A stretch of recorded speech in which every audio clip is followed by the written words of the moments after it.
This is a Film Stories original podcast.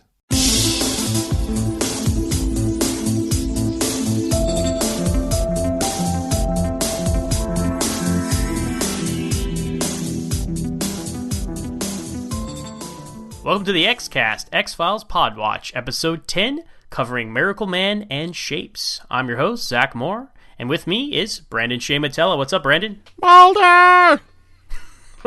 Yes.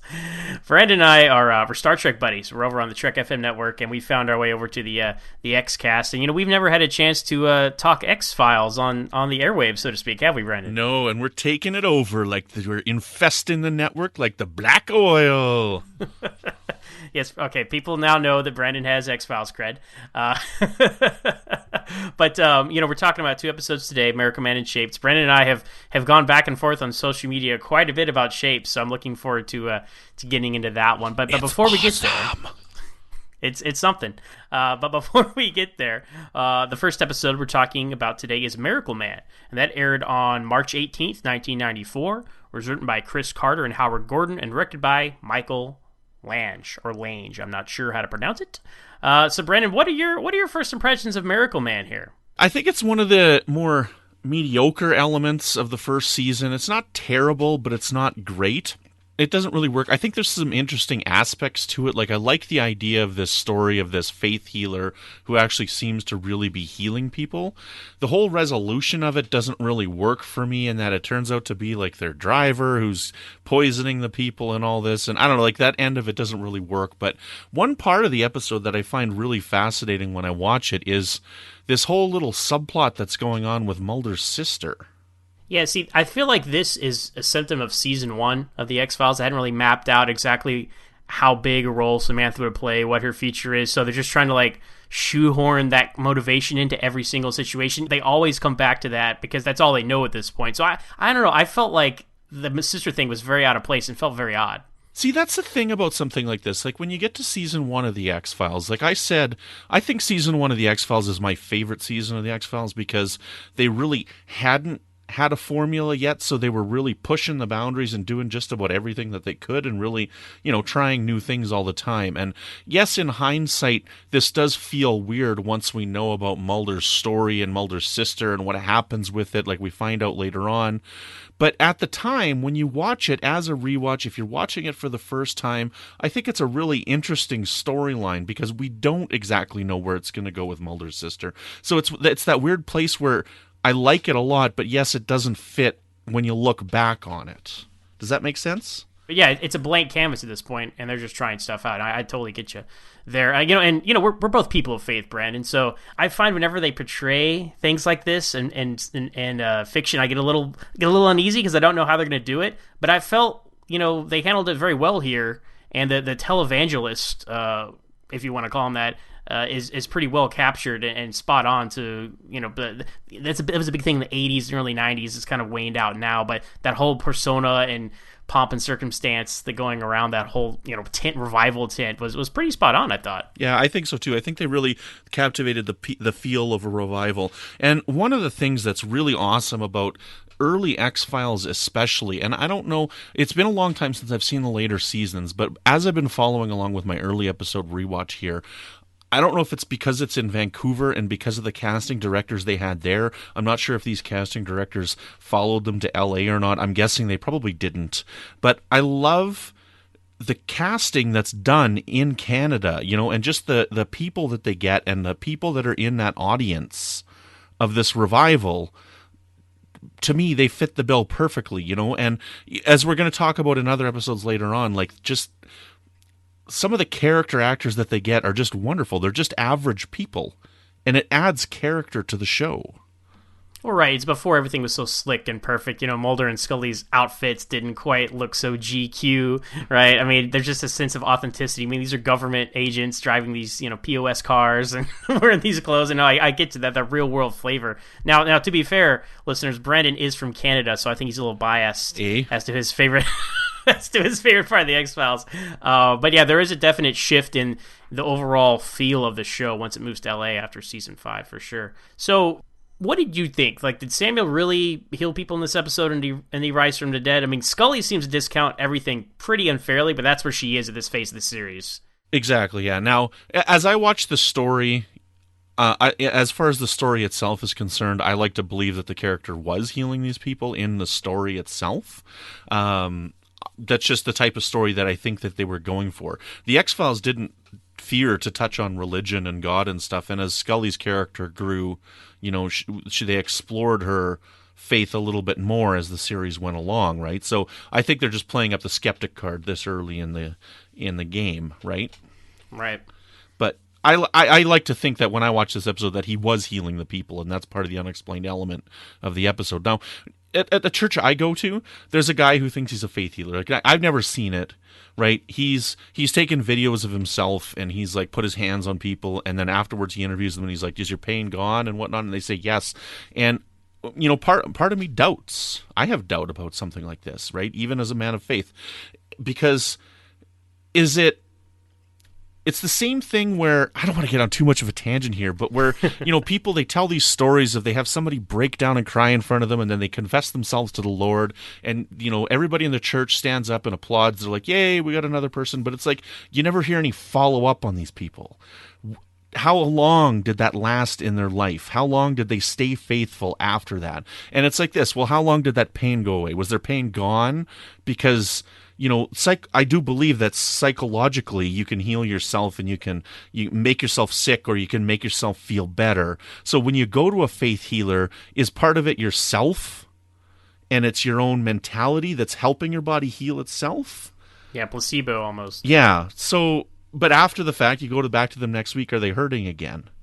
You know, like, I don't know. So it's interesting, and it's an aspect of my faith that I don't necessarily believe in. But as far as the episode itself is concerned, I believe that that's what they were going for in the episode. Yeah, I've never, same as you, I've never felt like, you know, people tell stories that you hear like, oh, I was at the pit, I was at the bottom, I was gonna just end everything, but then I felt a hand on my shoulder, and I turned around, but no one was there, and you know, I've never felt that manifest itself in physical ways, but you know, clearly people do. So, but bottom line, I think this episode actually, you know, it towed that line pretty well. It wasn't like, because some shows would just write everything off, but hey, this is the X-Files, so they always have an open mind. So I found it interesting. Last point I'll make about this episode, this is a very striking cold open, because you see this, a corpse, basically, in a body bag, heavily burned. We don't see the whole body, but we just see the arm. And, you know, this is our first example of what Samuel can do, his power. And the corpse reaches up, and it's like a big shock. And that is the first thing I remember about watching the X-Files when I was a little kid. That scene is the first scene I remember. I didn't know what it was at the time or anything like that, but that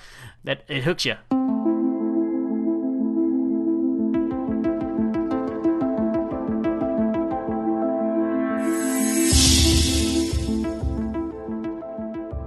All right, our second episode, our highly anticipated discussion here on Shapes with me and Brennan. Shapes aired on April 1st, 1994, an April Fool's Day joke indeed. It was written by Marilyn Osborne and directed by David Nutter, who's gone on to direct a lot of television, a great director. And I will say, for all the negative things to say about this episode, I do think it's very well directed by David Nutter. It has a bit of an atmosphere to it, which is positive. Even the beginning of the episode where we see the lightning and the taxidermized animals and all that, it does create a good spooky or creepy ambiance. Right. And that's the only positive thing I'll say. That's what I love about it. I love it. It's spooky, it's creepy, it's dark, it's awesome. Now, okay, so I listened to your guys' episode on it, and I know that you don't like this episode. And honestly, the one thing that I have trouble with the episode that I think is silly, that you guys didn't even pick up on, and I'm going to mention it here, okay? Because I don't think this is a perfect episode, but I really, really, truly love watching this episode. Okay, the fact is, when Mulder and Scully go to investigate this, right, and they go into that bar, and the guy's like, hey, I can smell your FBI aftershave, whatever he says, right? The fact that the dead guy's sister's in there playing pool? Like, you guys didn't mention that, and to me, that's like, why is she playing pool when her brother just got murdered? Like, wasn't she not grieving? Do you grieve by playing pool? I don't know. That's how she copes, I guess. She copes by, like, sharking people for money, I guess. I had so much else to complain about in that episode, Brandon, that escaped. But this episode, look, every season gets a stinker. It's a louder stinker, and I believe this is the one for season one. Some people say Shapes. Some people, no, this is shape. Some people say space. Excuse me.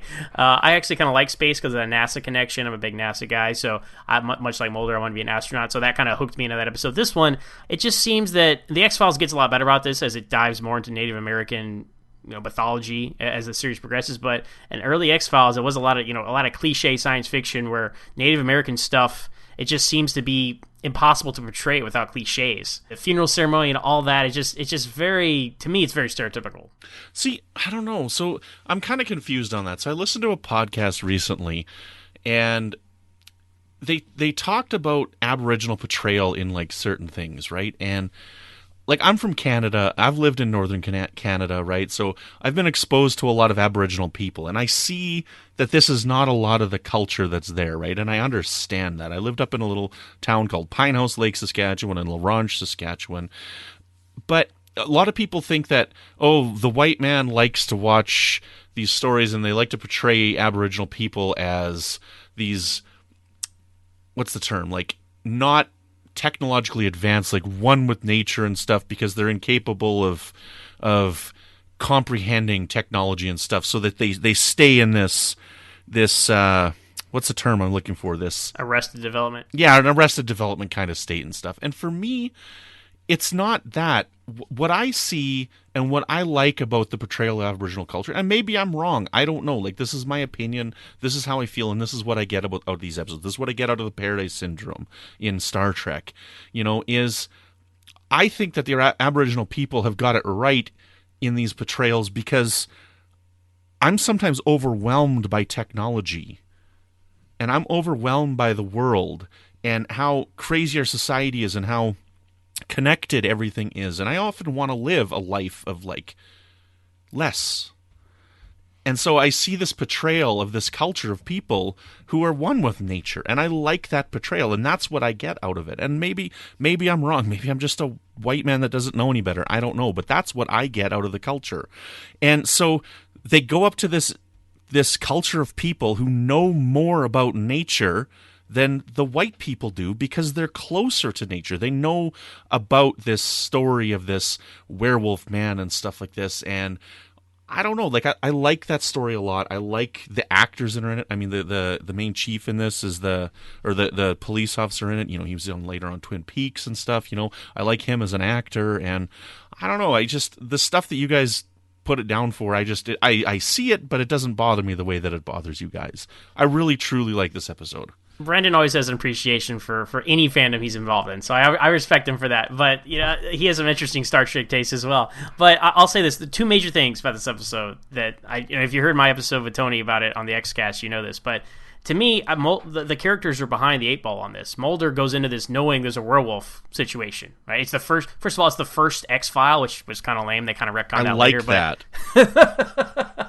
But this, of all the things, this is the first X-File. But they later on they kind of finagle around that. But he knows what to expect going into this. So anyone who knows anything about werewolves is, if you get bitten by one or scratched by one or anything, you become a werewolf. Mm-hmm. So as soon as they know the farmer's son got attacked or whatever, they should be like, oh, we need to look into this. This could be a werewolf situation. But nobody ever does, and they're just so behind the whole time. You're just waiting for them to finally catch up and figure out what from the opening scene, and that annoys me so much. And then the worst, this might be the worst case of Scully just being oblivious, because she knows what's his name is in the bathroom. There's a ruckus going on. The door flies open. She sees nothing. And then later on, she tells the Mulder, oh, must have been the cougar. I don't know what happened. He was in there and something attacked. It's like, open your eyes, Scully. It's just so frustrating. Because both of them, Mulder and Scully, are smarter than this. They should have been on top of this situation. And just to see them so behind just for the sake of telling the story just really frustrated me as a viewer. I see everything you're talking about. Just for some reason, it just doesn't bother me. I agree. I understand exactly what you're saying. Like, you're sitting there like, obviously this is a werewolf, but I'm just going along with the story. I don't know. Maybe it's just me. It's also one that they could have done a sequel to. They're like, oh, see you in about 9 years, FBI. But, it's been too long now. I guess they can't really bring it back for season 11. Yeah, they would never bring anything back 25 years later. Of course not. Do they ever do another real werewolf story? I don't think so.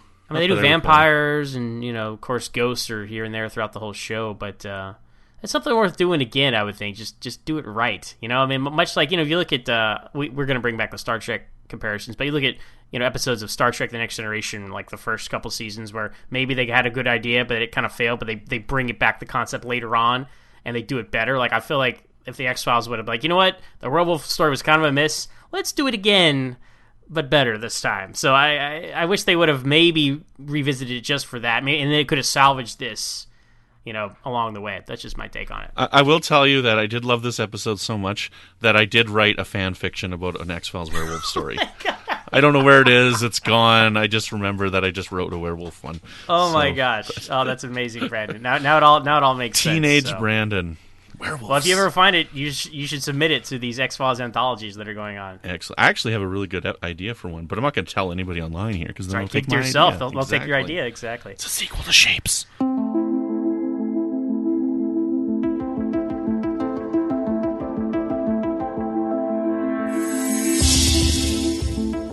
All right, well, that's been fun talking about these episodes today. So, Brandon, if people want to find you on social media and talk to you about how awesome Shapes is, where can they find you? You can find me at my Twitter handle of I love the episode Shapes. You can find me on my personal Facebook page of shapesisawesome.com. No, I'm just kidding. You can find me on Twitter at Brandon Mutala. That's BrandonMutala. I host 2 shows over on the Trek FM network. One's called Melodic Treks, which is all about the music of Star Trek. And I co-host Warp 5 with my friend Floyd, which is all about Star Trek Enterprise. And over on the Fandom Podcast Network, I've got a show called Good Evening, an Alfred Hitchcock podcast that I do with my friends Tom and Chris. And those are a lot of fun. And Zach, where can people find you when you're not healing sick people? Well, as for me, you can find me on Twitter at MoronZach. That's MOOREONZACH.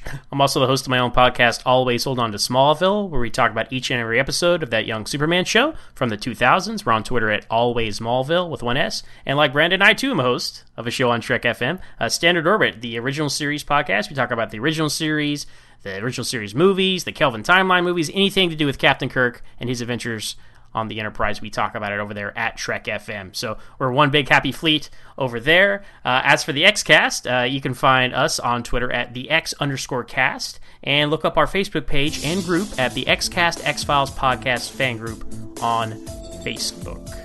Tomorrow we'll be back with Darkness Falls and Tombs. But until next time, trust no one. Golly!